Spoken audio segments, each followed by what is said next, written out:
guys দিনটো যি গৰম আছিলে হঠাৎকৈ এতিয়া পুৰা ৱেডাৰ চেঞ্জ হৈ গ'ল দেখিছেনে একদম সৰু সৰুকৈ বৰষুণ পৰি আছে এতিয়া আহিছোঁ মই চাহ খাবলৈ অলপ চাহ খাবলৈ মন গ'ল অলপ ৱেডাৰটো ঠাণ্ডা হ'ল ন লাহে লাহেকৈ চাহৰ জুতিও লৈ আছোঁ আৰু ৱেডাৰো এনজয় কৰি আছোঁ নাই নাই যোৱাকালি যোনটো গৰম আছিলে ন নক'ব আৰু মাথা পাগল হৈ গৈছিল একদম চবৰে হয় নাই গাইজ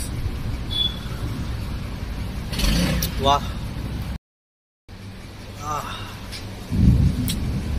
বাহ কি বিজলী মাৰি আছে একদম ঠিকছে বৰষুণ আহিব চাগে আৰু চাহ আৰু বৰষুণ ভাই ভাই একদম বেষ্ট ফ্ৰেণ্ড গ্ৰেট কম্বিনেশ্যন একদম চাহটো এক কৰি যাব লাগিব নহ'লে ভিজিব লাগিব আৰু